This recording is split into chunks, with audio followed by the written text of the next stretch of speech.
Welcome to Wednesday Night is Overbooked, your mid-week show about everything about the world of professional wrestling. We have a full panel tonight, folks. Look at that. This is exciting news.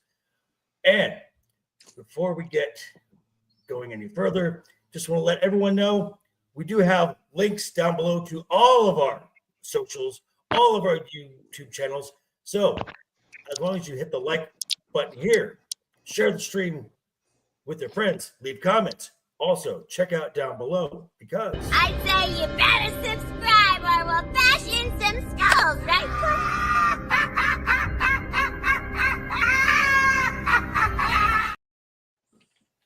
And we do have a goal. We hit it last week. We hit double digits. We want double-digit likes in the chat. Last show got us a visit from Momo Banger. We hit double digits. We get Momo Banger again. We set a new goal. We hit that goal. Momo Banger shows up even more.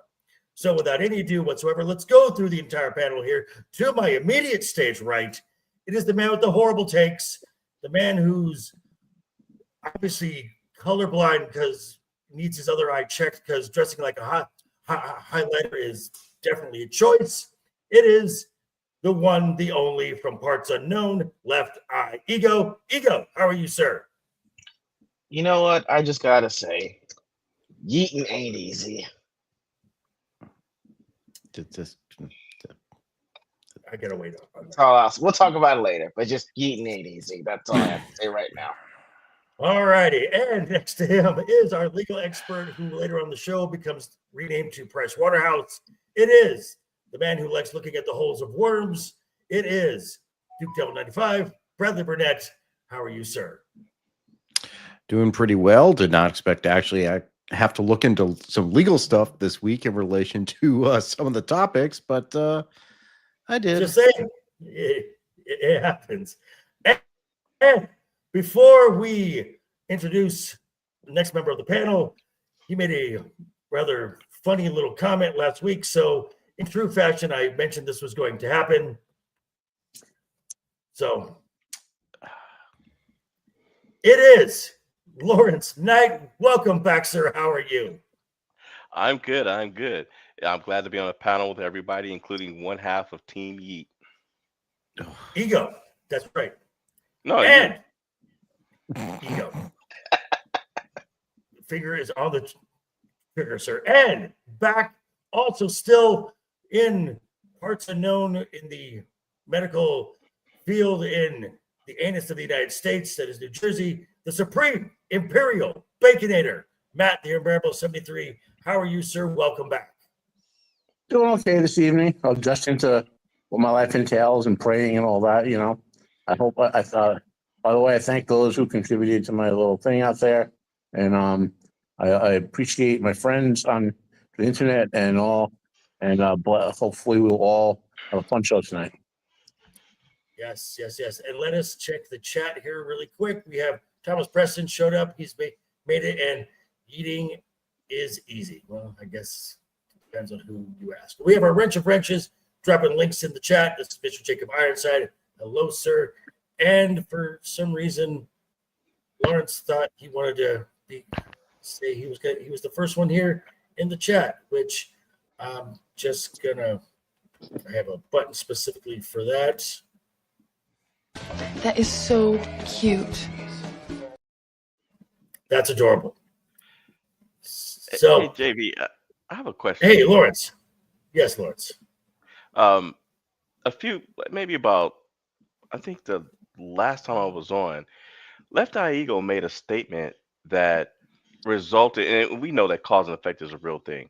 And Duke will appreciate this because even though I'm not an attorney, did take a law class. So, I'm kind of, going the legal route. But did LeftEyeEgo now make a comment that resulted in him being temporarily kicked off of the panel by you because of said statement?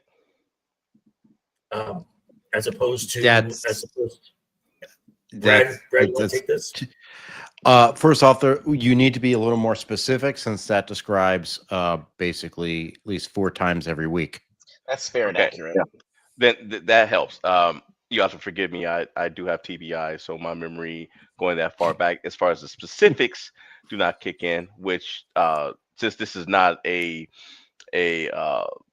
courtroom, it's not technically hearsay, but your statement just strengthened my question and it answered it. I would like to submit to the jury, which is the panel, that every time that you have removed LeftEyeEgo off the panel for statements, whether silly or not, you did in effect yeet him off of the panel, which makes you a part of being yeet. Oh, Well, now the problem is this would now we I have to like define this. yeet. Now we have to define yeet. Does yeet mean nixing? Because my understanding is yeet has many meanings. Yeet means he snatched him.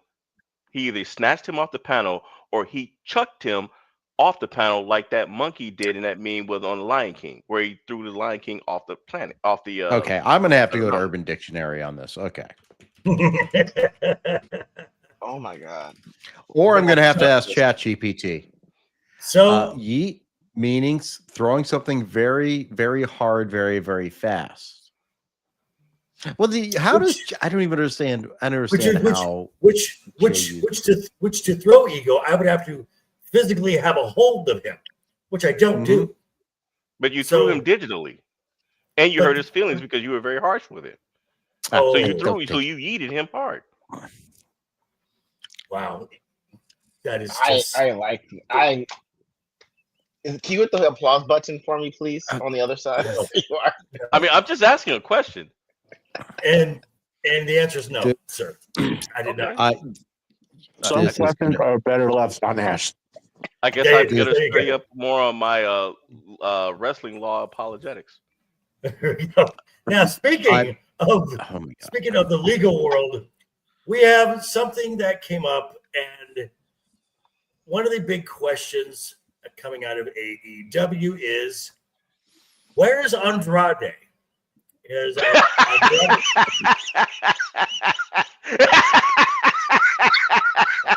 saying, More We have- importantly, who cares? Almost passed Yeah. out laughing so hard. Who gives a rat's hairy ass? That's Well- that's the big question in AEW. Seriously. No one cares. Where in Well, the I world think- is Andrade?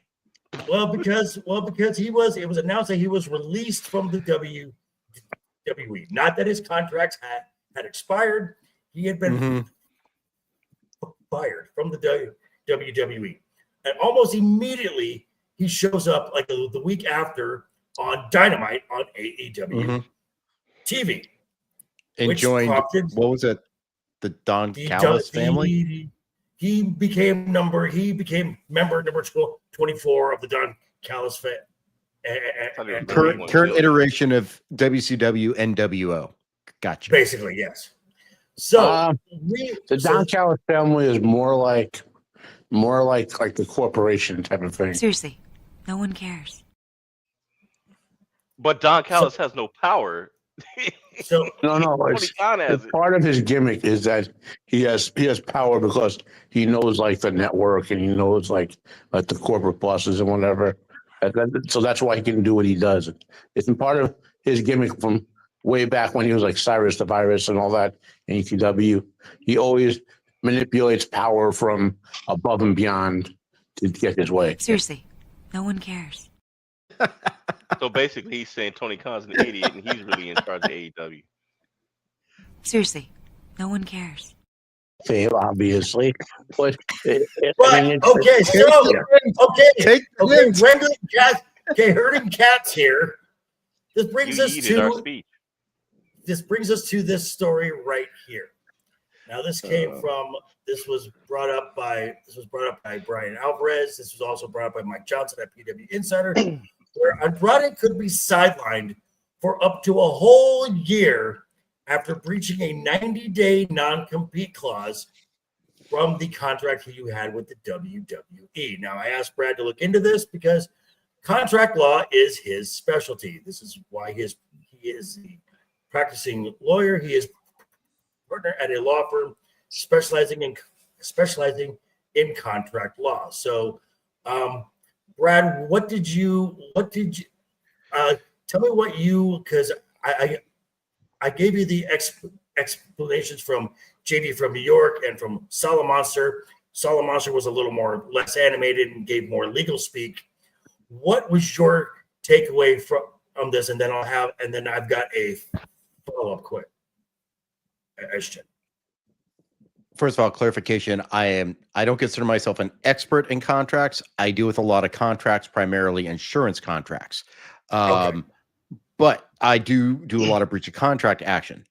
I actually thought, who's this? Solo Monster? I thought his take was actually, I thought he provided a very good explanation. Really broke it down. And part of the problem is like, you actually need to see the contract to really see what's going on. Yep. But then, it's like, if he's in breach of contract, which is what he was fired for, right? He supposedly this. He was fired for failing the wellness tests multiple times.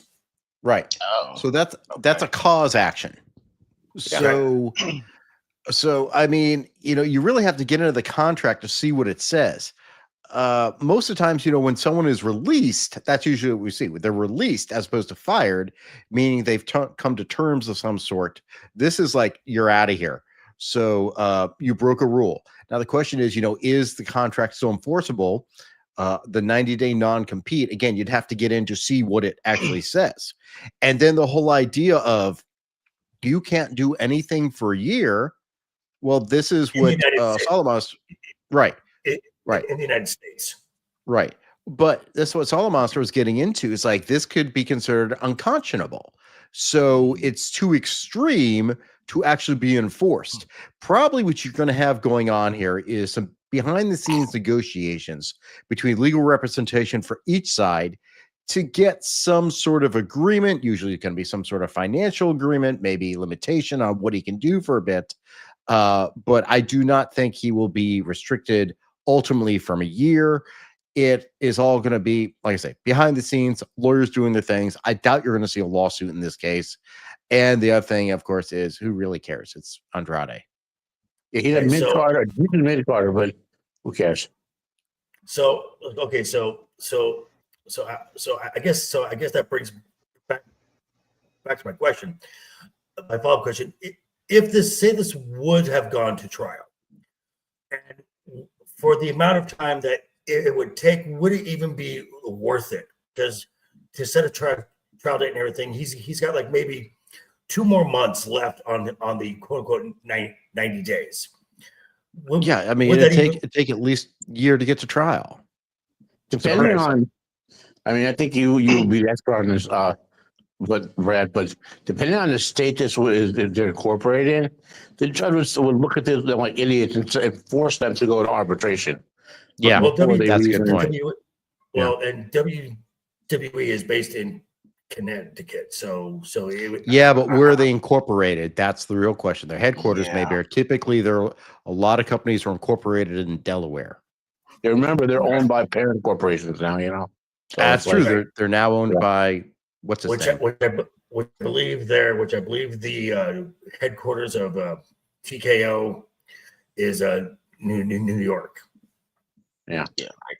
I will say it's not the same thing, but I had a similar situation when I lived in Philly when I had to sign contracts. They were like, yo, if you leave us, you can't work within like a 15-mile radius, which I actually had to take to an attorney myself. And they said like, yo, it's considered excessive because you live like in a major metropolitan area. And you're saying if this place is incorporated and they've got tons of locations, are you saying that it's 15 miles from the parent company, or is it, if they're saying you can't compete for that 90 days or he can't wrestle up to a year, like, well, hey, if TKO's got businesses all over, like that would be considered excessive too.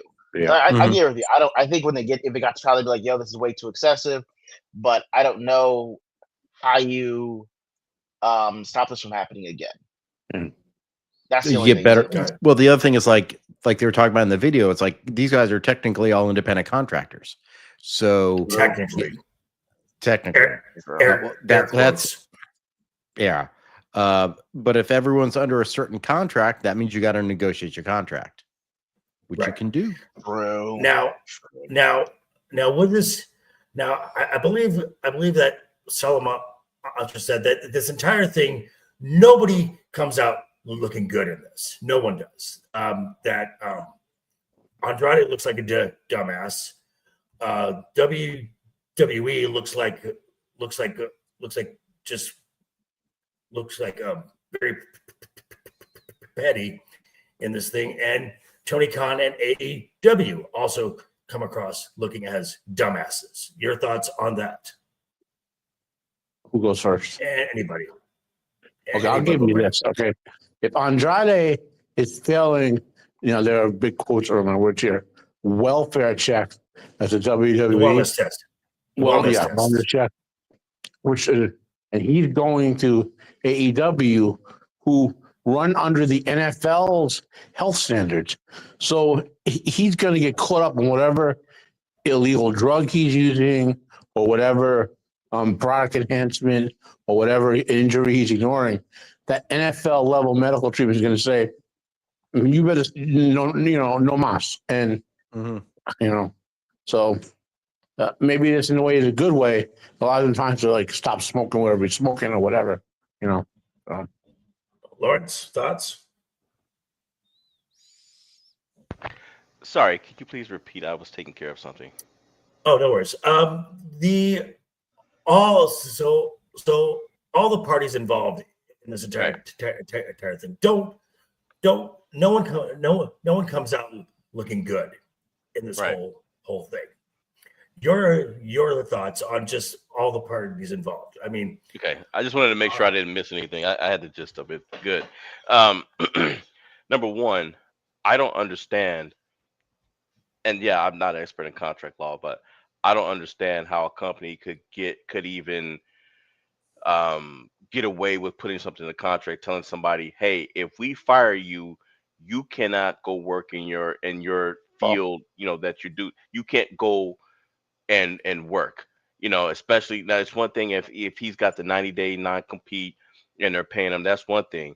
But you fire this man, you've hit him with this thing, you're not paying him, and then you're telling him he can't go work somewhere potentially for up to a year. That is, to me, that's okay. So okay, hang on. So Brad, correct me if I'm wrong. There was nothing that said that Andrade could not go to CMLL in Mexico, or could go to New Japan, or could go to any of the Euro promotions. It was specifically working within the United States. That is what I understand from the videos. Again, we have not seen the contract. Okay. And that's a huge hit, because I know I'm pretty sure that their point is trying to stop him from going back to AEW, but there Correct. are many, many different promotions based out of America that are based in America that they are cutting him out from. And that's what I said, it's still, and they're making the assumption that any of the Japanese promotions want him. Well, because the New York-based promotion that Solid Monster works for, House of Glory, had him booked for an upcoming show. They had him pulled because he couldn't. Yeah, that's ridiculous. I mean, and I agree with Duke. I mean, yeah, it's easy to say it's Andrade, who cares? I mean, I've always tell people my favorite, I think Andrade's finisher is the sleeper hold, because every time he wrestles, I fall asleep. So in that aspect, yeah, I understand, but come on, man. And I'm not entirely sure. I don't believe that the whole wellness, I'm pretty sure he's not the only one over there failing wellness checks. I think it's just the point that they don't want him and Charlotte Flair in the same building. Somebody got around and said, "Hey, you know what? No." It's the same reason why Big Bill is stuck at AEW. He'll never be, well, now that Carmella is retired, but then again, Corey Graves is still there. Right. So, all right. So, Ego, wrap this up here. Your thoughts just to close out this whole thing. Does anybody? As nobody comes out looking good here. Not at all, man. This is just like it's completely being impatient, disregard for the company that actually, I mean, even though they let you go, but it's still terms that you agreed to. No matter what you say, you signed your name on a dotted line that says, I will not go anywhere else for 90 days. The fact that you waited all of 30, said, forget it, my word and my signature mean nothing, and then I go on to a rival with a guy that likes to play with his action figures who also does not care about contractual precedent, does not make them look good. I'm not saying I absolve WWE completely, but I can't do anything about what you signed. Like, I assume you have enough money to, like, hey, instead of 90 days, can we do 30 days or 45 days? Or if I get fired, there's a different clause in there. Like, there's so many ways that you could have possibly prepared for something like this, either you getting released, fired, or you having to leave for whatever reason, to make it so that you're not completely violating the contract you signed with the other company. Gotcha. Well, unless he's stupid, Andrade has like $500,000 sitting around somewhere worth of that money or investments or whatever. And unless he was stupid. Man. All right. So we're actually gonna stick with AEW for a bit, as over this past weekend they had a pay-per-view called what was it called? Wrestle Dream, where someone set 2 records in the same weekend. And that is the belt collector herself. Oh boy, Mercedes Moné. And because not only did she pass Jade Cargill's 508 days as TBS champion, making her the now longest reigning TBS champion of all time. Seriously, no one cares. But on Saturday, she picked up her 11th title from Mina Shirakawa. And that is get this, folks, the interim Ring of Honor Women's World Television Championship. An interim TV title for a promotion that's not seen on TV. And then on Sunday, she flew up to Winnipeg, Manitoba, Canada, for a promotion up there. Had launched their first event and became their inaugural women's champion there, to now collect her 12th title, which then passes her to pass the Ultimo Dragon as holding the most titles at one particular time, as she is now saying on X, her name is now Ultimo-Mone. Dear now, God. I understand. that's Okay, go. blasphemy. Okay, initial thoughts. Concisely, Matt, go first. I understand giving her like the minor league belts because it's a promotion for that minor league, right? You know? Okay. But why the TV title for Ring of Honor when Ring of Honor has its own little broadcast deal? Like, what is Tony Khan doing with this? You know, I mean, unless it's going to be like she loses all the belts at once or someone or whatever. I don't know. My initial thoughts here, this doesn't make any sense to like what they're doing, you know? Laurence, initial thoughts. Where is she going to find the time to defend all those belts? Good question. Very good question. Brad, initial thoughts. She doesn't have to defend the belts. No one can challenge her. She's the bestest ever. Which gotta collect them all. It's like Pokemon. In an interview, she actually said, "I am now the best there is, the best there was, and the best there ever will be." Putting herself over Bret Hart. Now, she's a heel, doing it for heel heat. I understand that, but that did not sit well with me. Ego, your initial thoughts on Miss Ultimo, Mercedes oh, Monet. Go on. Ultimo-Mone. Like that's really it. Because what's gonna happen is the fact that you got 12 belts, you keep winning. Then what's gonna happen is you're gonna wind up getting stripped from all 12, which is gonna look even worse later on down the line. They're like, yo, why is she getting stripped of the best there is, that was, never will be, and the Dum Dum Today and the Nick Nack Patty Watt Give a Dog a Bone championships? What's happening? Like, that looks terrible. Like, honestly, this could have been a fantastic cross promotional goodwill tour, and it sucks. Okay, I'm going to give my takes right here. I think she has to earn Brent. I think she has to wrestle Brent to earn that thing. To be the woman, I guess she's got to beat the man. So okay, so Agreed. I actually did the video on this that I dropped this morning, which apparently the YouTube algorithm, I'm getting crushed. So if you haven't, go down and check my channel, check out all of our channels, because we all need the likes, we need the subscriptions, we all need the viewers. So I say you better subscribe or we'll bash in some skulls, right?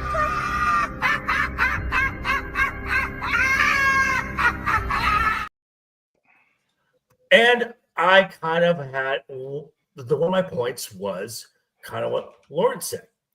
When is she going to go back to Poland or Austria or London to put talent over? Because eventually she's going to have to relinquish these titles, or at worst, vacate them, which looks even worse on her.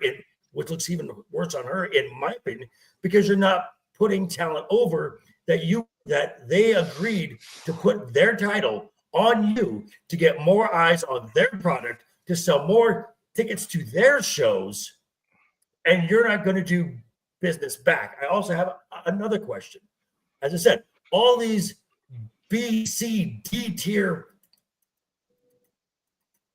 all these B and C tier promotions here, the only title aside from her CBS title that she's defended with any consistency is the CMLL Women's Championship, which has a good working relationship with AEW. But there's another promotion that has a very established working relationship with AEW that Mercedes has not touched any of those belts. Why has she not started to collect belts from Stardom? Because Stardom has enough sense not to let the belt collector come in there and take their stuff, leave, broadcast it, and never show up and to defend it. Stardom doesn't. Now, what was that, Matt? Stardom does not need AEW. Stardom is almost on the same level of AEW in terms of like status in the wrestling world. So they don't need Monet to push them higher. Nope. Now, also, there's a lot of concern because something else happened recently, and that is a title change at the top of the women's division at AEW. Toni Storm is no longer the women's champion. It's Chris Statlander. And now Thailander. Chris has accepted Monet's challenge for the AEW Women's Championship at Full Gear. Now, for those of you who for the Monet stands out there who want to see her hold all the gold. I'm afraid I've got some bad news. Come on. It's not working. Never mind. Uh-oh, is he froze? Oh. There's no way. That is. I'm back. Okay. We're good? Yeah. Okay, we're good. Yeah. Okay. Yeah, you're good. So there's no way that you could do this, because now let's say hypothetically that because Monet is who she is and she wants to collect them all, and she becomes the AEW Women's Champion. Now she's the top of this promo here. She's got to go on a losing streak for all these other tiny promotion belts. So you've just devalued your product even more, because now your top champion is dropping these B, C tier level titles. Laurence, thoughts? If I agree with you, unfortunately, I have no faith in Tony Khan, or very little. If Monet goes over Statlander, I'm going to yeet every strand of hair out of my head. Wow. That's an appropriate use of the Wow. yes. Okay. Matt, thoughts? Who? Matt. Max, Oh. call you, man. Sorry. Well, I'm glad Trish Statlander got the title. She's a legit, like, top tier women's wrestler. She's also a legit, like, a lot of women pretend to be power women wrestlers. She is a legit power. Like, she can, you know, she's a legit women power wrestler. Now, as far as Monet versus Statlander, there's no way. I mean, I'm sure he could do it and drop it to Monet, but like, there's no like logical way that Tony Khan would let Monet beat Statlander. It just does not work for any logical storylines or whatever. That doesn't mean he won't do it because he does a lot of illogical stuff. But man, and she's also the highest paid woman on his entire roster. yeah. Wait, who's And the again- highest paid? Monet. Okay, Monet. Sorry. And let me say this. Yeah. She may be the one of the highest paid AEW talents, period. Yeah, she's a He big is contract. easily, I think. I mean, maybe.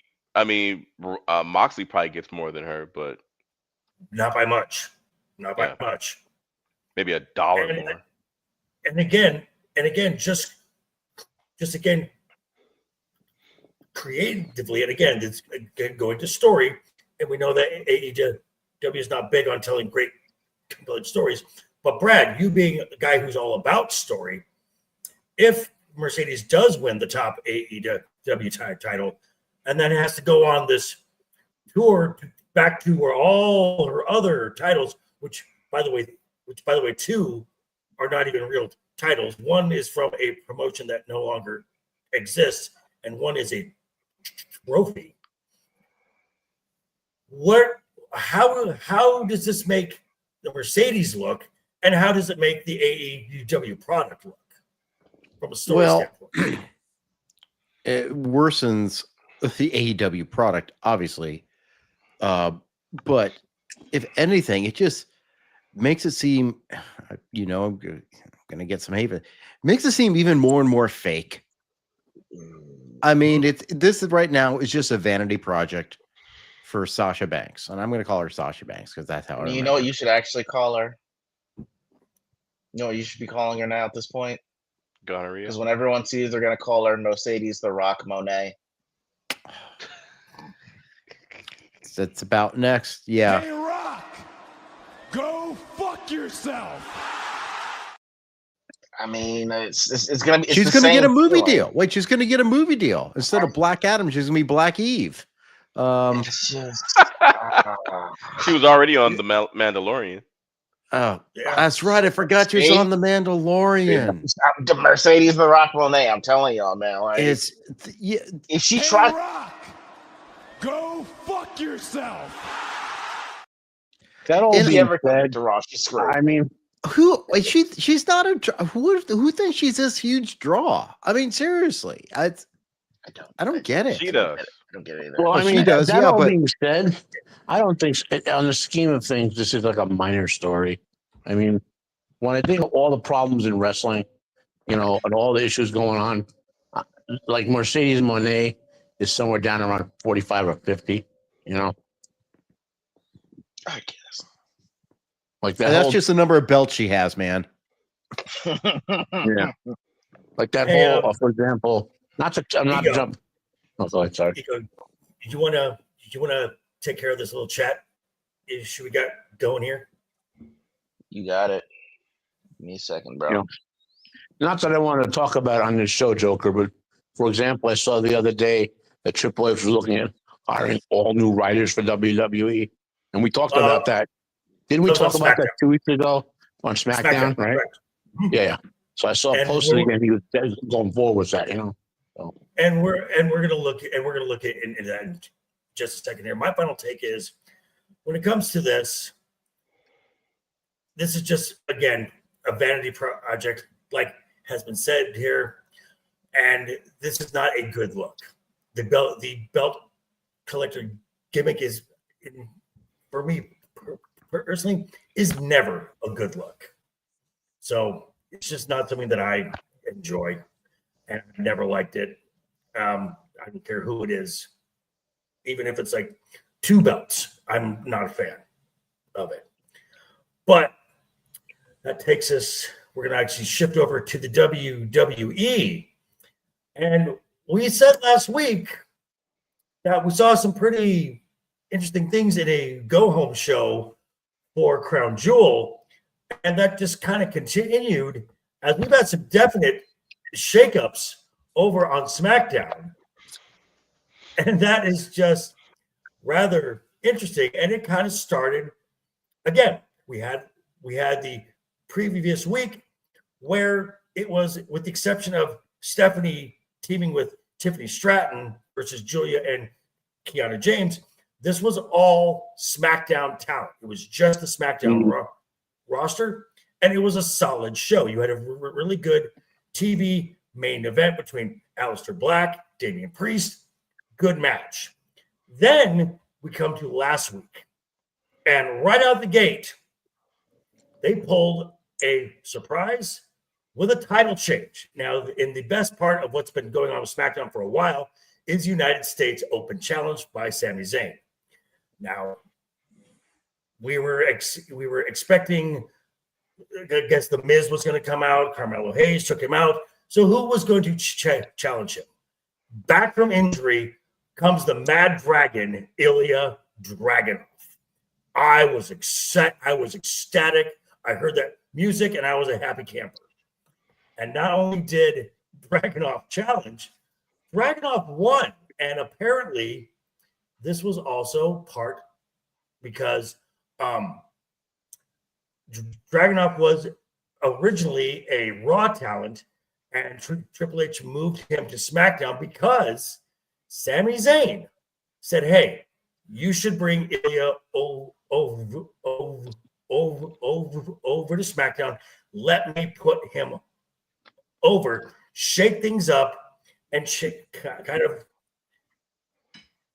kind of throw a little wrench into the system here," which I am fine with. I think this was a great idea.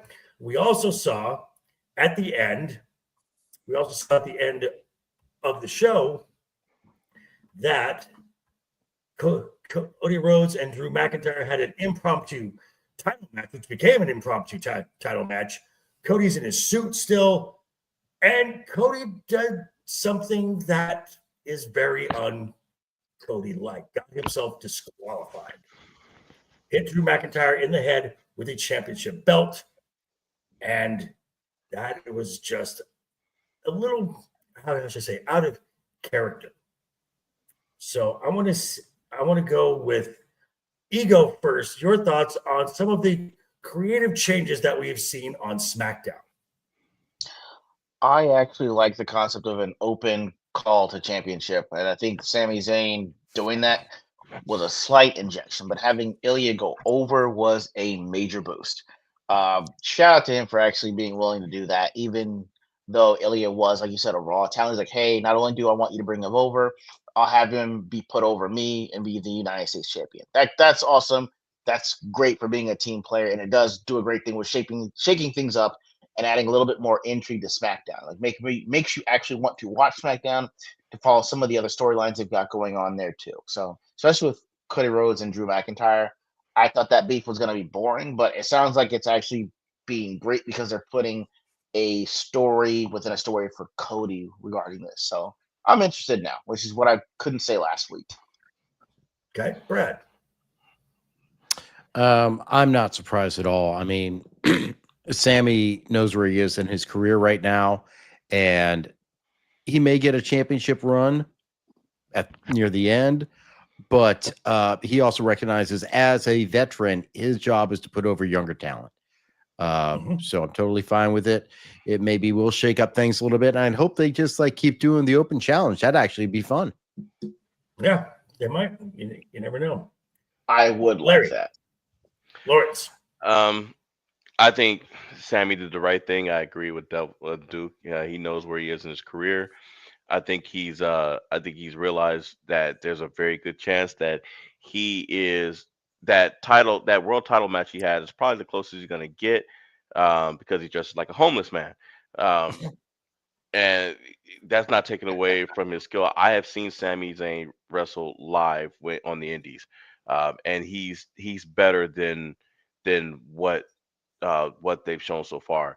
But I also realize this about Sammy too, is he knows that belt is better served around Ilya, because in my opinion, Sammy had took over the championship, the unofficial championship that I've always put around the waist of Rey Mysterio, which is you could see Rey Mysterio 10 times in one day, and 9 out of those 10 times he's getting his butt kicked by somebody. So every time I see Sammy, he's getting beat up. When I think about Sami Zayn, I think about him getting his butt handed to him. Just like every time I would think about Rey Mysterio, I would think about what's that Irish pro wrestler that used to be in WWE? Fit Finley. Yeah, Fit Finley. Every time I would think about Rey Mysterio, I would think about two things. One, when the camera was a close up of Rey Mysterio, the side of his face, and that Fit Finley shillelagh came out of nowhere and about took his head off. And the second one is when he was on a Christian show, and he was talking Christian, and he was dumb enough to turn his head around, and Christian had a microphone, and all you hear Christian say is, "I think he's gonna like it too," and then and Ray just hits the couch, doesn't even bounce, just hit it flat like he was dead. And for several years, every time I thought about Rey Mysterio, that's what I thought. When I think about Sami Zayn, I think about him getting his butt kicked by 99% of that roster. Matt, thoughts? Okay. Okay. I You mean- thought? Oh, okay. Hold on. First, I get what you guys are saying about. Okay. Matt, hang on a second. Your first thoughts on the title change to Ilya Dragunov? That's what I'm going for. I get what you guys are saying about putting over Ilya. I have no problem with that. Young talent, a lot of talent. But they did something that you've heard me guys complain about this all the time. Instant gratification. And it comes back and is immediately goes for a title. What they should have done was some sort of build-up where maybe Ilya comes back, kicks someone's butt, has a great promo, then comes out next week and, maybe has a short program with a mid-carder and looks really good. And Sammy comes out and congratulates him because they're both basically faces, and Ilya goes, "I'm going to take your open challenge, but I got to prove that I'm back." You know what I mean? I got to prove it. And he goes, "Triple H, give me someone who, blah, blah, blah, who can, and so then he goes on and maybe takes on, I don't know, someone who's pretty good, like and Roughhouser or whatever. Then he takes you, like, build towards it. You know what I mean? Like make you feel that the wrestler had don't, if you make it worth it like that, you got storytelling, then he takes the open challenge. And I agree, him winning it is good. I just don't like the lack of storyline to get there, Okay. I can see your point, but I think that's kind of the purpose of an open challenge. You don't know who's coming out, and it's a surprise. Now, Sammy was going to have to drop that title eventually, because in a few short months away, we're at the Rumble in Saudi, which Sammy is still the odds-on favorite to win the Royal Rumble, which would put him in a title match at Mania. You can't have, he is not, and they're not going to have him be the U.S. champion and going for a title. So the title was going to have to come off of him eventually. This gives some new life into this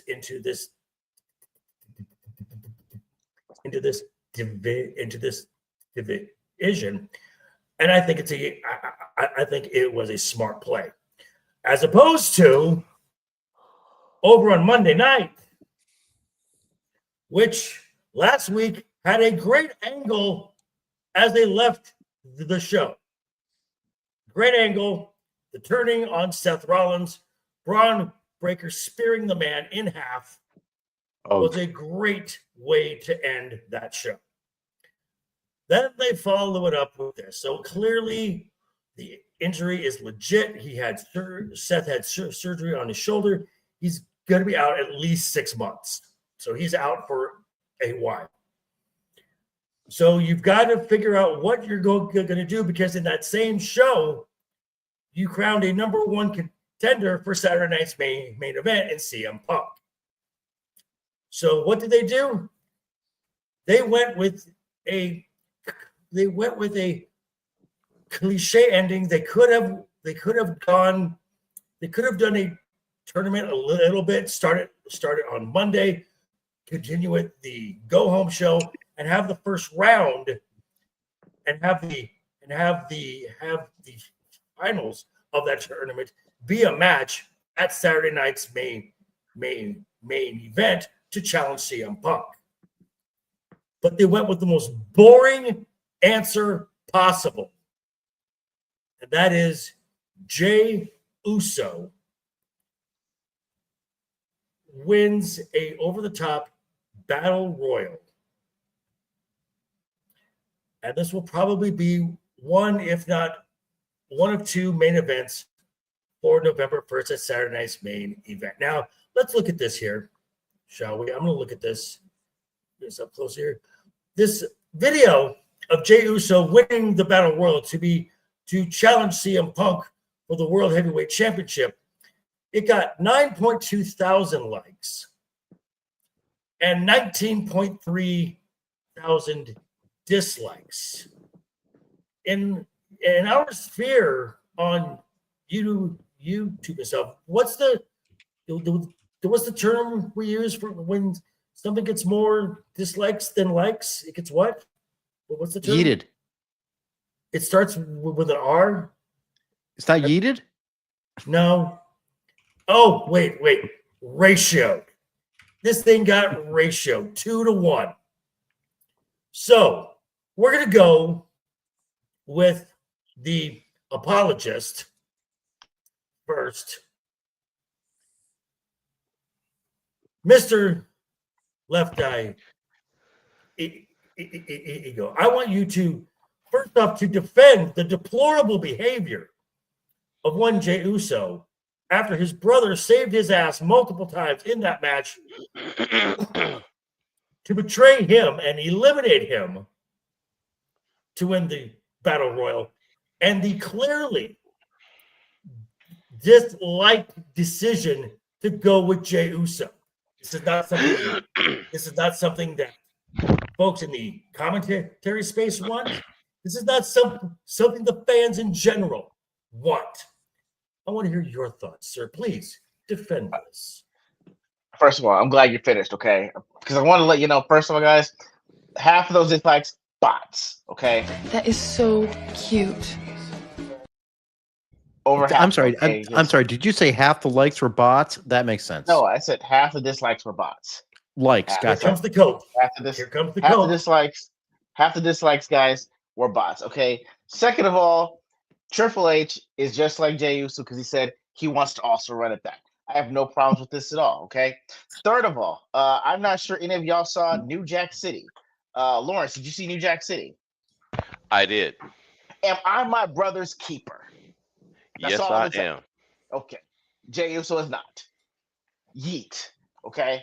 All we're saying is that y'all want Punk to win the championship, but y'all said that's probably going to be a WrestleMania moment. Can't have a WrestleMania moment in November, which means you got to wait until at least March or April. Who are we going to put the title on in the meantime? Because there's no one else that y'all would say you're seeing Punk lose to even if Jey Uso lost to him last week. This is a back and forth issue. This could be a feud that lasts you as long as you need it to. All I'm saying is Jey Uso does not deserve the hate, okay? It's not his fault. Triple H strapped a rocket to his back, okay? And we're on stage 2. Oh, you poor baby. I want 45 seconds to a full minute. The main event that we have after Saturday.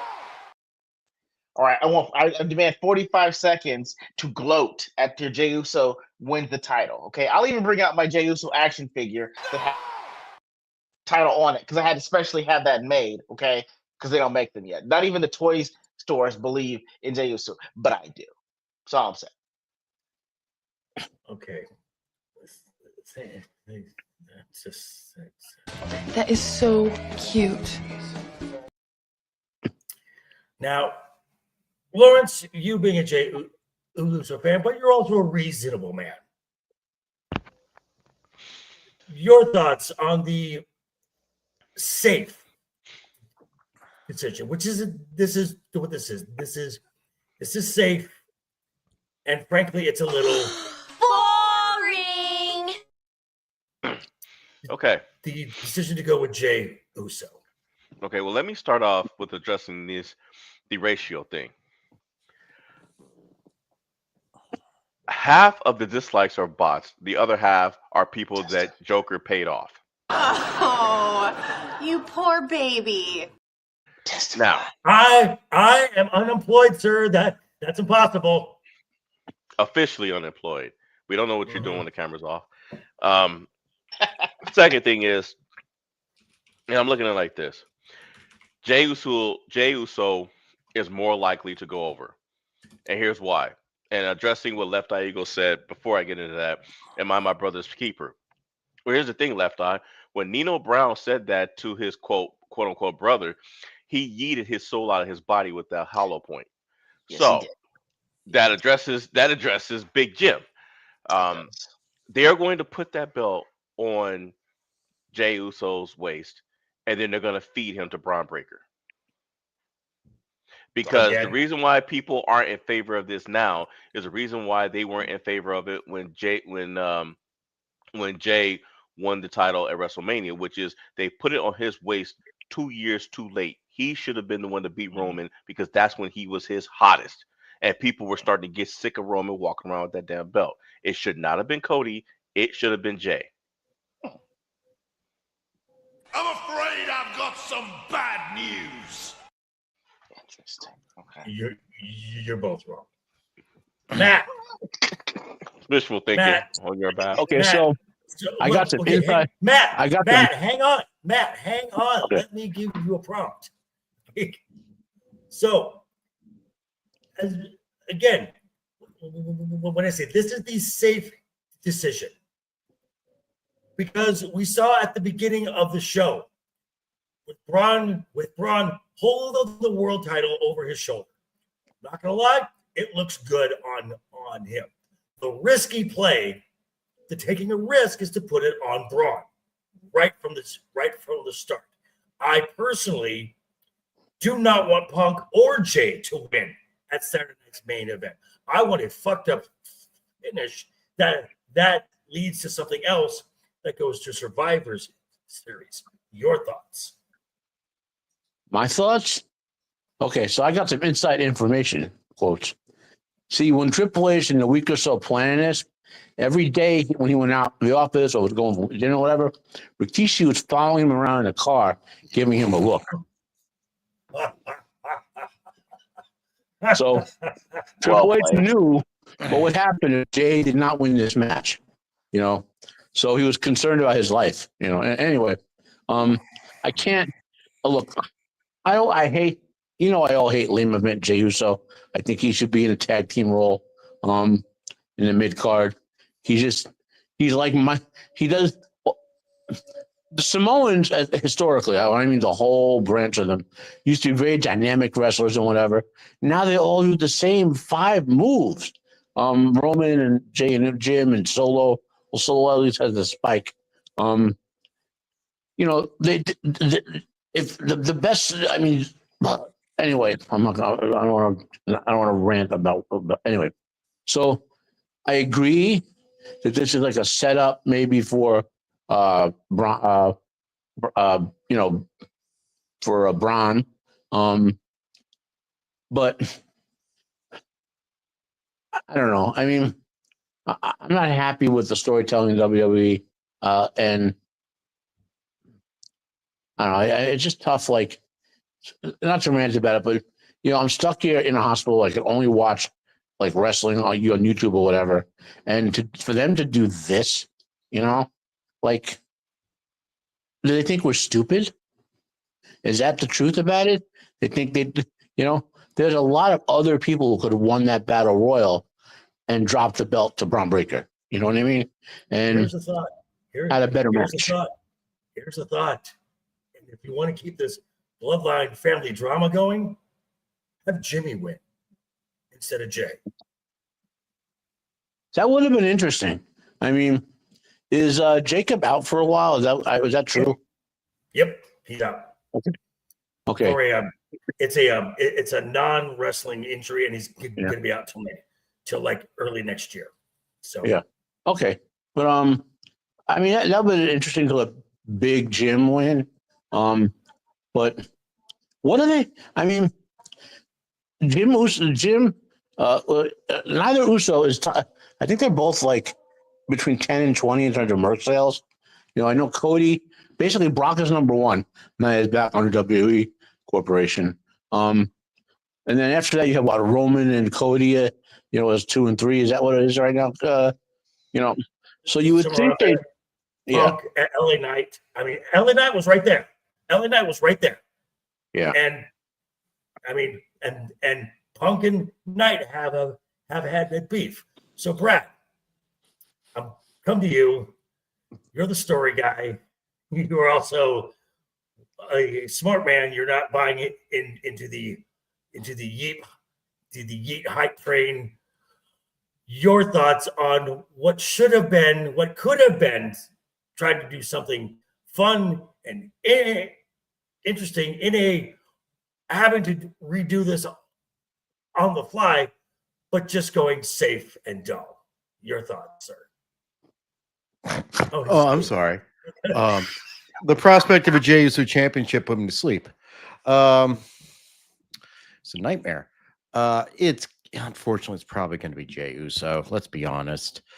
Punk will get. They're going to do it. Actually, which makes the most sense is what Laurence was saying. Like, then Braun's going to take him out, and then we're going to have a nice heel run with Braun Breaker.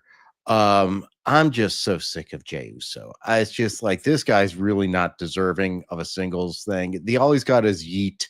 That's it. I mean, literally. I mean, look, we know what happened with Stone Cold when he just said what that one time, and then it got perverted and changed all over. But Stone Cold had rhythm. He had commentary. He was able to really talk to people in the ring. Jey Uso just one word, 4 letters. Oh, yeet. I mean, it's definitely like understand all of the catchphrase, though. I'll say that. Yeah, that's because it's pablum for the masses. Also, before I fell asleep, I actually ran a check. It turns out that LeftEyeEgo has 9,199 separate accounts on YouTube, which accounted for the 9.2K likes of this video. That's just odd. VPN. I should have used a VPN. I knew it. You use so many VPNs. I'm busted. And as far as Brad goes, if I could just add something to it, if I'm to describe Jey Uso, it's 4 letters, 1 word, yawn.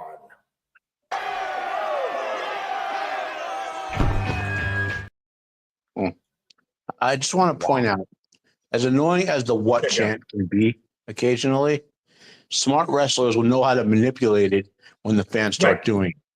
Mm-hmm. Right. Yeah. And then of course you got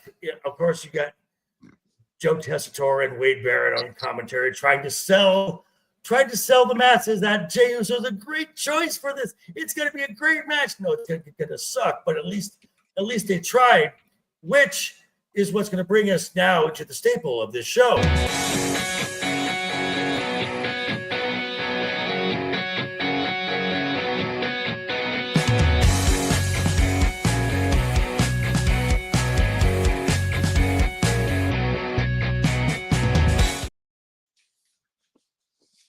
And you are not wrong, sir.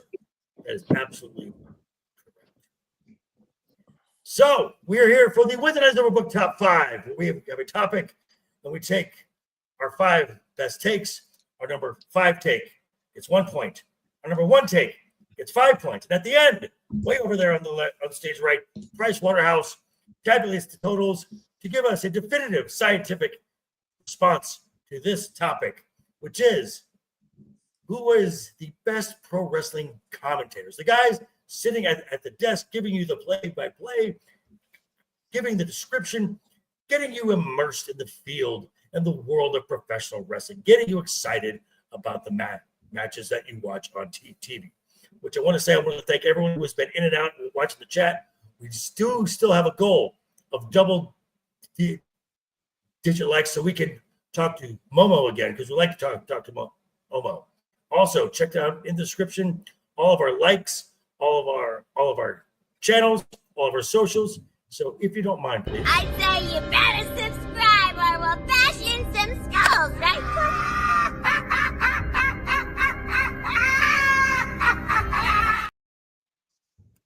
And we will also be adding in the chat, Ego, after your number 5. Do you mind dropping the link for Matt's Matt's GoFundMe into the chat? Again, Matt has some expenses that are getting a little. Life is happening for Matt, and he needs a little help. Anything you can do, we have a GoFundMe link. It is in the chat. So, Ego, your number 5 best commentator of all time. A recent entry. I'm gonna have Pat McAfee at number 5. Actually, I didn't know that they really had commentators that would actually get in on gimmicks, and Pat McAfee really showed me that. I remember about Pat McAfee when he did the Pat McAfee show just on YouTube, and when he signed the deal with ESPN and then went over to WWE, I'm just like, this guy seems like he's annoyingly everywhere, but he's more like a likable James Corden that doesn't sing. You actually like him, and when he gets involved, like even him he can make the seemingly dorkiest thing seem fun. Like if you don't like yeeting, seeing Pat McAfee just enjoying doing the yeet is fun to watch, even if you don't.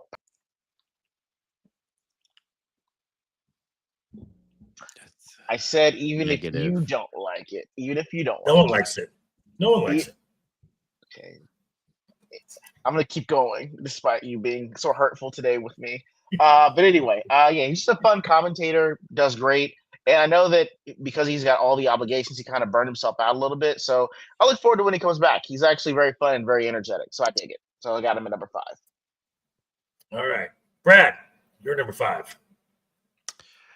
I'm actually going with Jerry the King Lawler. Okay. One of the, I go back and think about the ones that I remember most. And he's iconic to me. I mean, at the same time, he does say some stuff that's stupid. He does say some things that just stop with the puppies. But stop. But otherwise, I mean, one of the guys when I think of the Attitude Era, when I was really watching hardcore, that's who I really think. One of the guys I really think of. Okay. Matt, you're number 5. So my number 5 is Bobby the Brain Heenan. Now, people need to understand there are 2 styles of wrestling commentator. One is like the action that's going on. The other is a storyteller, right? So Bobby Heenan was a storyteller. He was a kayfabe guy. And a lot of people forget him and Gorilla Monsoon played off on that in the WWE, and Bobby did good work on the desk once he got Mungo and a couple other guys to play the straight Ant-Man, so people forget how good he was, man. But Bobby the Brain. Okay. Laurence, you're number 5. My number 5 is a man who had he has great personality, and is able to do something rare, which is he's able to tell you what's going on in the ring, but also at the same time say catchphrases that just never have gotten old, and that is Jim Ross. Right. Good old JR. All righty. My number 5, much like Matt, this is in the rock and wrestling era. And this was the kayfabe guy, the color guy, the color commentary. But he was the quintessential heel commentator and charismatic enough that they've brought him back for the last few Saturday night's main events. And that is the blast from the past, Jesse the Body Ventura. Absolutely wonderful hearing him on commentary. Because again, he's just such a prick, and just the playing the bad guy and sticking up for the bad guy, but bringing in just enough truth that is like, okay, I don't want to agree with the bad guy, but I agree with the bad guy. So Jesse the Body, number 5. All right, Ego, you're number 4. All right, I've got Jerry the King Lawler. Just him working so well and during the Attitude Era, at least for me when I watched it, kind of gave a lot of drama to it. So, he did say some weird stuff. Now that I'm older, it was kind of weird to an extent. But yeah, I actually still dug the commentary. Him being kind of a jerk, not necessarily a heel to me, but just more of a jerk off the time. So I got him at number 4. Okay. Brad, you're number 4. I'm actually going with someone I was a little surprised, but I was looking at all the commentators throughout the time, and I'm like thinking back to ones I enjoyed. And I'll be honest with you, I was like, I'm not going with what he's doing now. I'm going with what he did in the 90s with WCW, Tony Schiavone. Because again, when I was watching Monday Night Wars, there were certain voices that I remembered, and his really stuck out to me.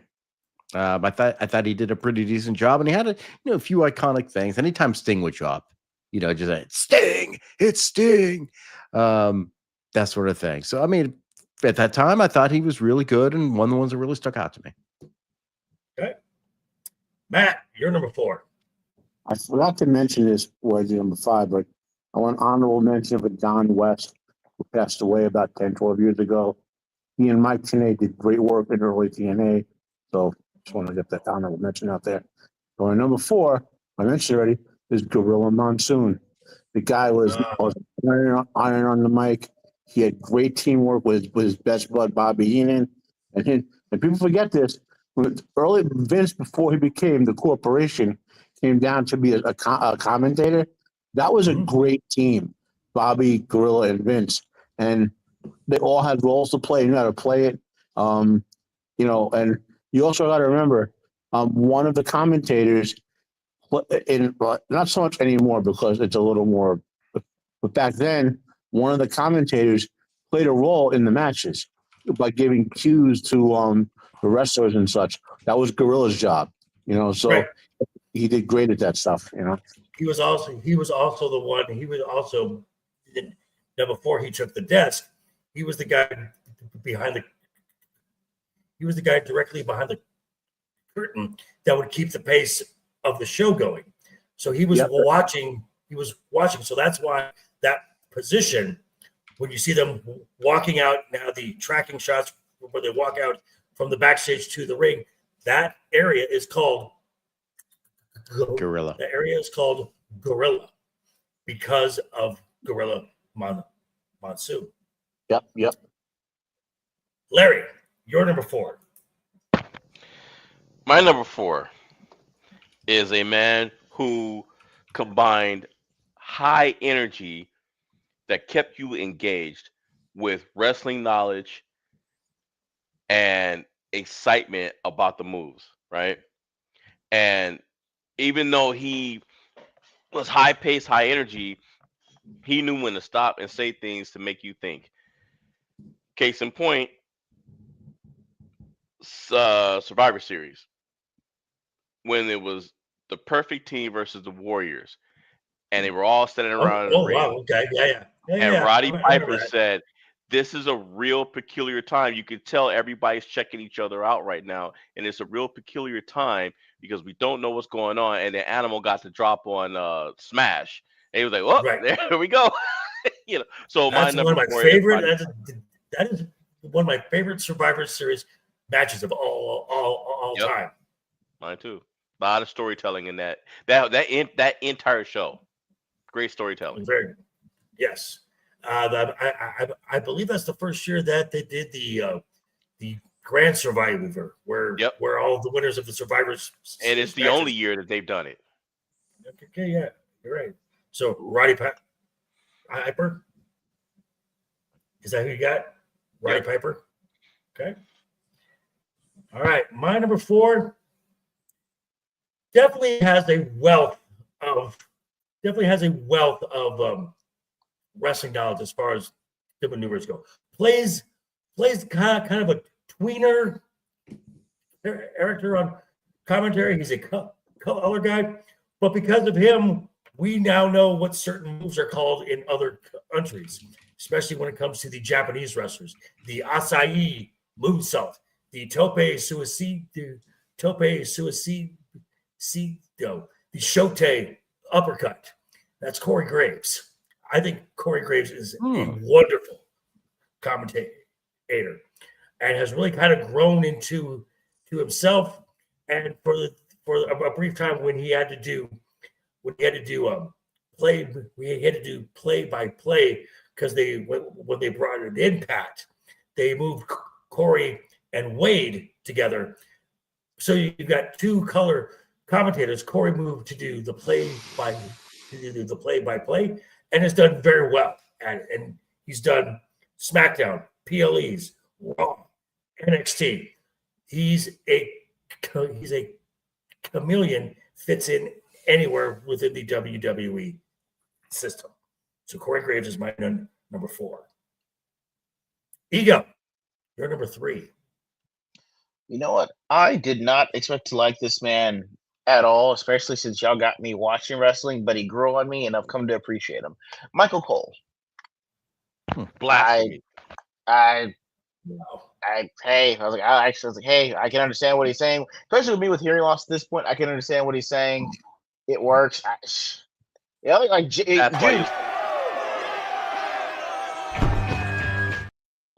That's why you like him. You can't hear him.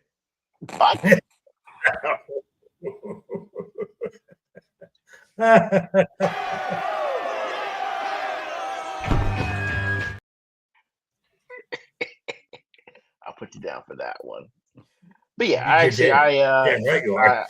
was a good one. But yeah, I dig it. I look forward to hearing his voice. So I actually can hear and understand what he says. So for that, I've got him at number 3, as far as I can go. All right, Brad, you're in number 3.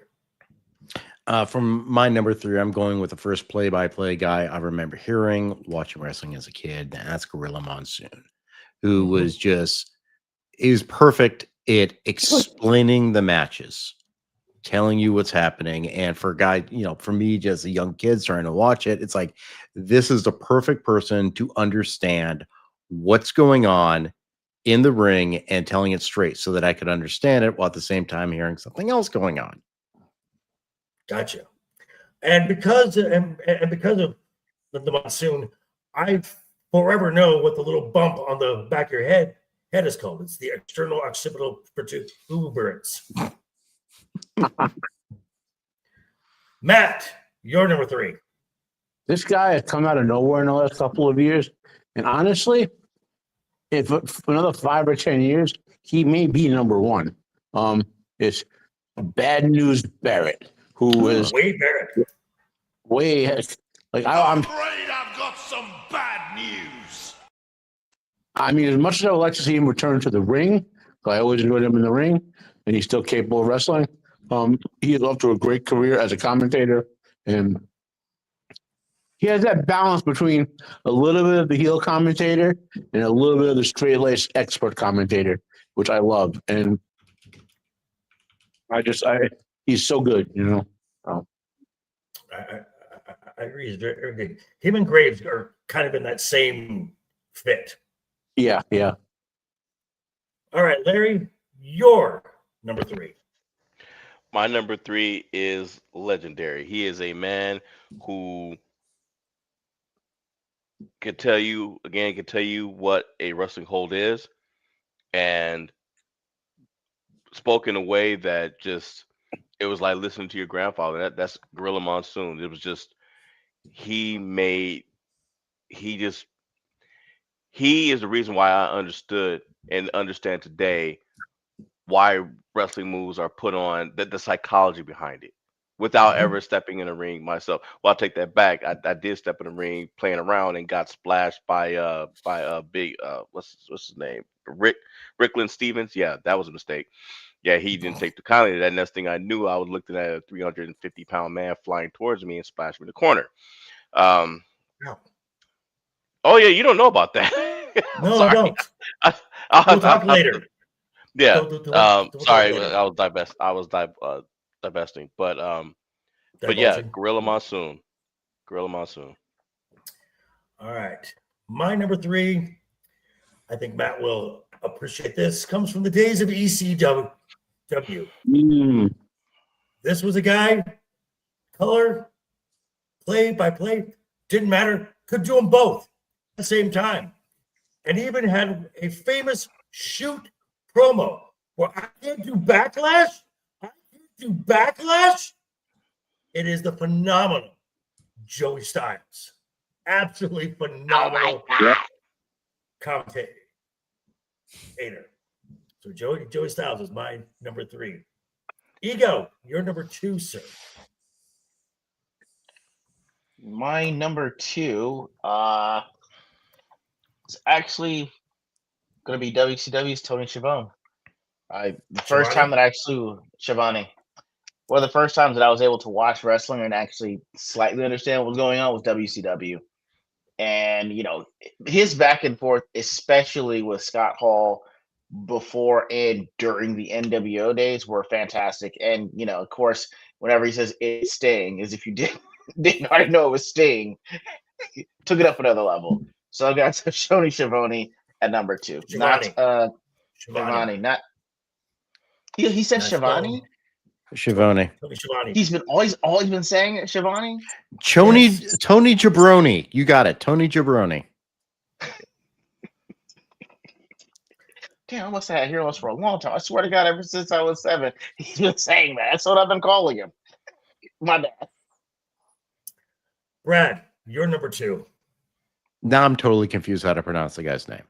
But a name I am not confused about is the opposite of Gorilla Monsoon, which really just highlighted a great color commentator playing the heel, Bobby the Brain Heenan.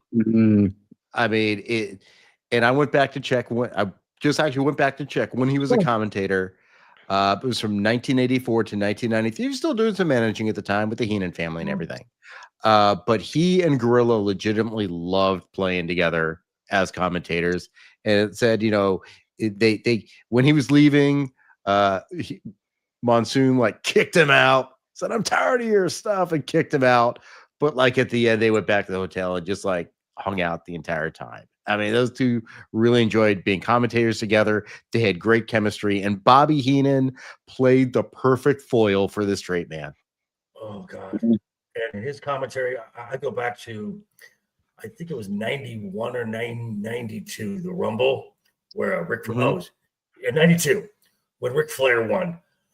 Heenan's commentary throughout that entire over an hour, he's having a coronary the entire time, and it is absolutely wonderful. It is wonderful to listen to. He was fair to Flair.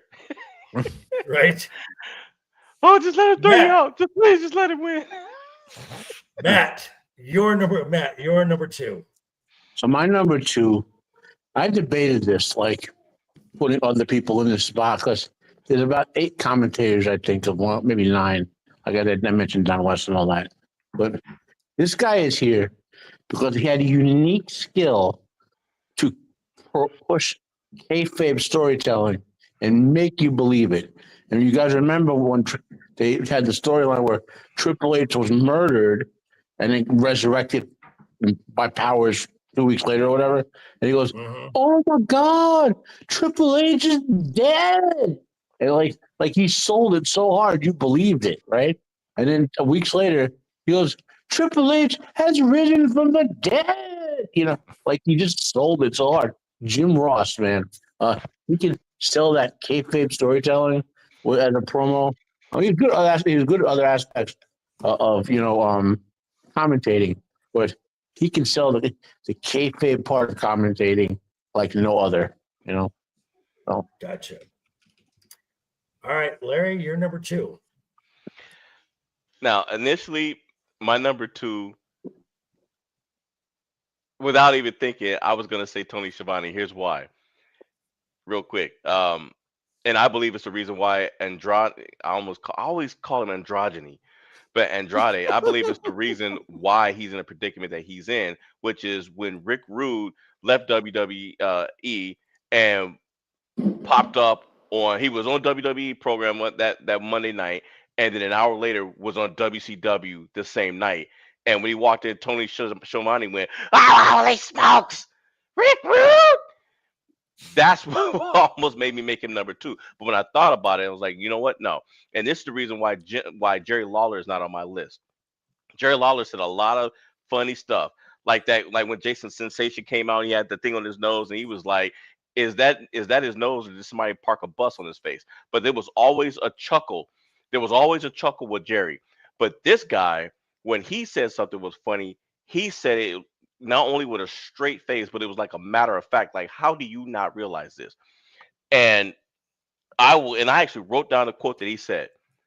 Someone was talking about, it was a tag team match going on, and someone said, "We're about to see some great wrestling and some great knowledge. There's a lot of knowledge in that ring." And this person with a straight face said, "There's 2 Frenchmen and 2 people from the islands in that ring. There's no knowledge in that ring." And that is Bobby Heenan.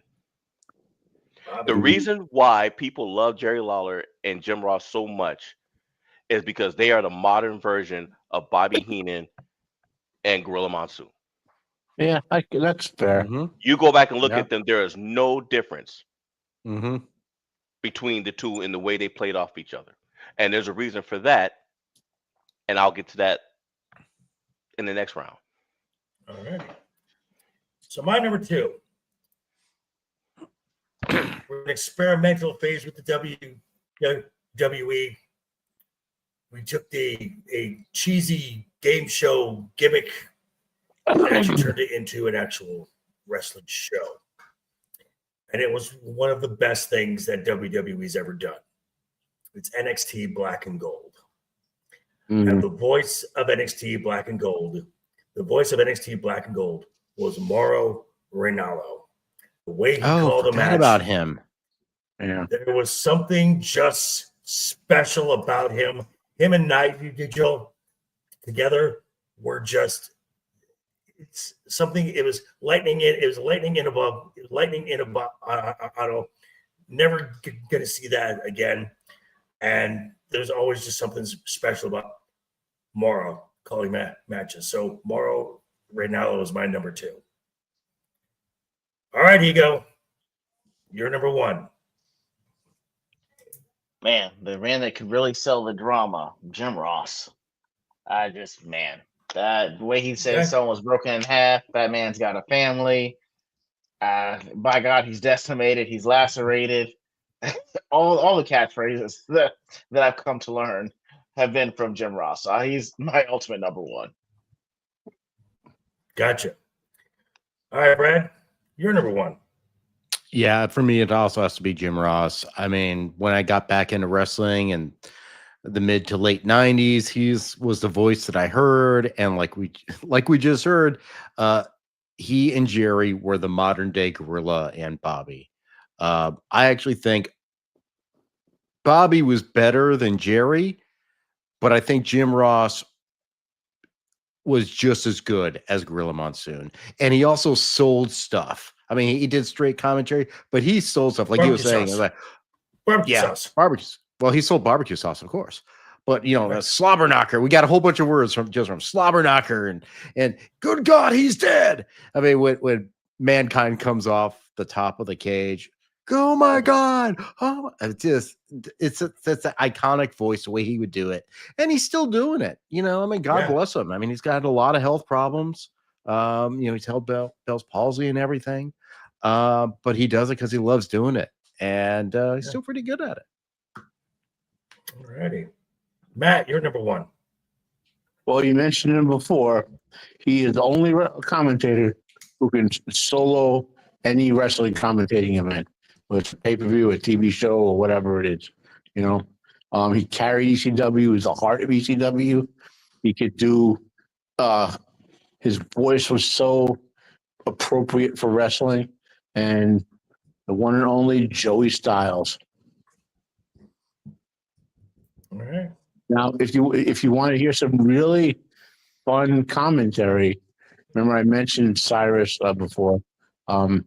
Yes, we know. How Cyrus the Virus and represented the government or whatever when Yes, when we know. ECW. That's some fun stuff. Go find it on YouTube. Gotcha. All right. Larry, you're number one. My number one will shock you. It is Vincent Kennedy McMahon. And here's why. Wow. That's fair. Wow. That's a legit comment. Yeah. That is fair. Yeah. Here's Go on, why. sir. John Bradshaw Layfield said it best when he started doing commentary. He said Vince told him, "You don't have to explain every wrestling hold. Your job is to get the people in the ring over." Vince put the teams together, and when he wasn't out there, they had earpieces in their ears, and he was telling them what to say. He set the framework and knew who to let off the leash and who to hold on the leash until they were ready, like Michael Cole, for example, and Jonathan Coachman. He had a leash on them for a while, but Gorilla, Bobby, he didn't have to do that. He just gave them the general. He just let them go. But as time went on and he removed himself from the desk, he started coaching these guys. And like I said, Bradshaw said himself, he said, I learned directly from Vince. I used to fly with Vince to New York every week, and Vince was training me personally. Well, nothing gets said that man does not want to be said or allowed, and he sets the tone in a framework of what can and can't be said.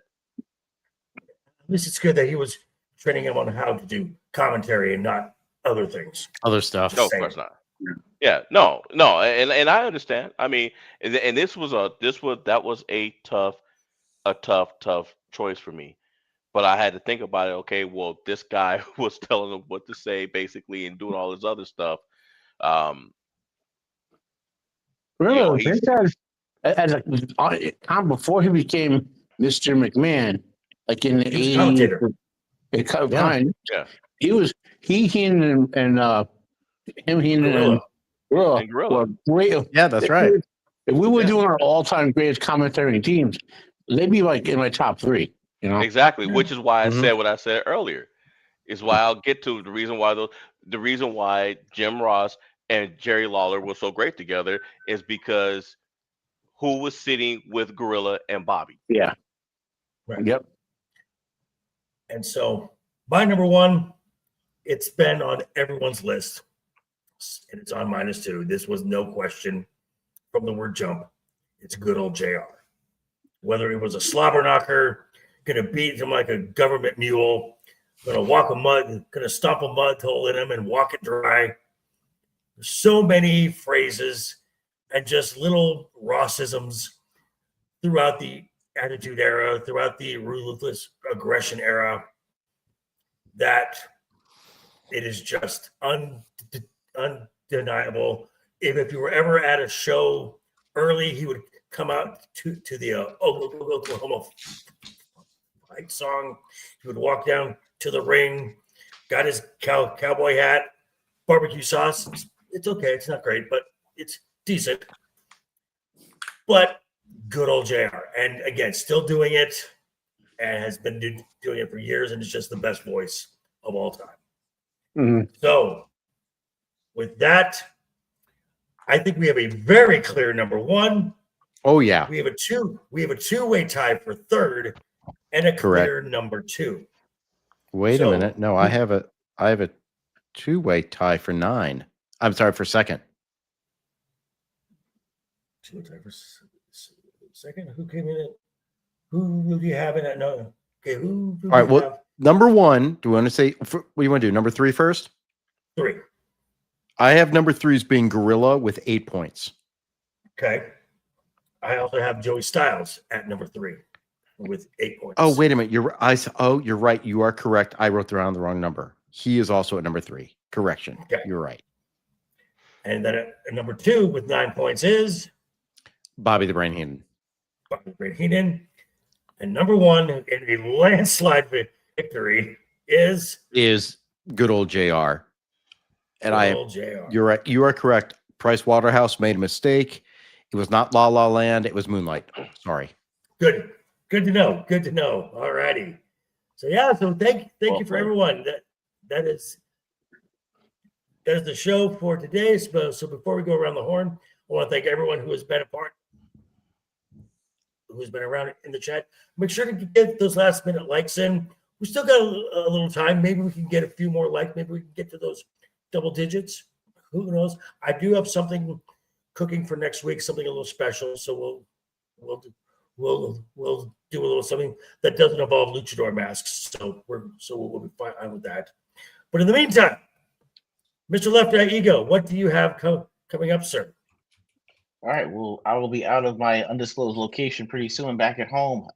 Sunday, the wife and I, Shiro, will be doing Ordinary Games Halloween edition. So check that out. I believe it's going to be Sunday around 6:30-ish Central Time. So look out for that pretty soon. All righty. And Mr. Price Waterhouse, what do you have coming up, sir? As always on my channel, we have Wormhole Watch, where we've been watching Deep Space Nine from season 1. We are already almost through completing season 2. This week, we are actually having a guest star beam on board. So after he finishes time with Shiro, LeftEyeEgo is going to be joining us again.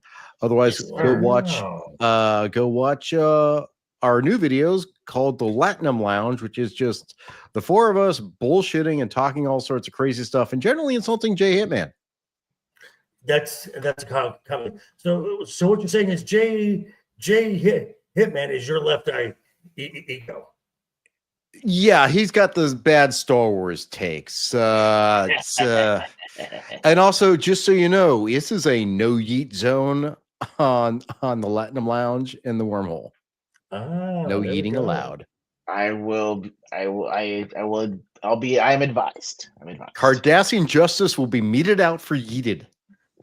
And I guess Thomas wants to know where his Wormhole Extreme movies coming out, sir. Hold your breath for whenever Amazon butchers Stargate. Gotcha. Also, a fan of the no yeet zone, we have the Supreme Imperial Baconator. Matt, what do you have coming up, sir? I think you and I will be on Roman's show tomorrow, and then which is about what, space something over there. Nope. Which is warlocks and stuff like that. Yeah. And magic, correct. Magic. But that'll be a good show. I will have a video dropping on the questioners with my team over there. We're talking about another attack on Tolkien's work and Tolkien's life and stuff by woke garbage so-called professors and stuff, And other than that, I'll just be working on recovery and stuff. So thank you all for donating and stuff like that. So yes, and if you would like to contribute to the GoFundMe account, it is in the chat. Ego, if you want to drop it in the chat one more time. And Mr. Laurence Knight, what do you have coming up, sir? I will be on the Biscuit Musings this Friday with my co-host Sammy the Infamous as we continue the road to Halloween and it winds down. So this will be our penultimate episode. And next Friday, and JV, you are invited. We will be playing a special game that I am creating through ChatGPT, which I'm calling Sinister. Ooh. Nice. Because Friday night with Laurence and several of the infamous is usually there's usually trivia nights, which are a lot of fun. But this sounds interesting. Oh yeah, So- this ain't trivia. This is Oh. so Friday the Ooh. 13th type of stuff that I'm putting together. Interesting. All righty. And as for me, you can, as Matt said, you can catch me on with Roman of the Empire tomorrow night. We'll be talking witches, warlocks, magic, wizards, all the fun stuff in the scary season genre. I may do a video on Friday, or I may save that time to do a live recap of NXT's Halloween Havoc. That's another premium live event coming up on Saturday. But in the meantime, folks, I would like to thank everyone for stopping by. And on behalf of everyone here at Wednesday Night is Overbooked, I would like to say, keep talking, keep smiling, have a wonderful rest of your week, and until next time, take care. Here we go.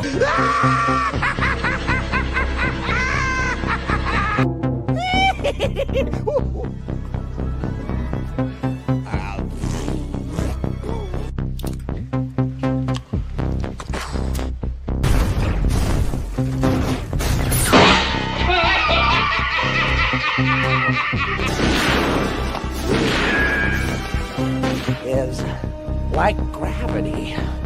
All it takes is a little push.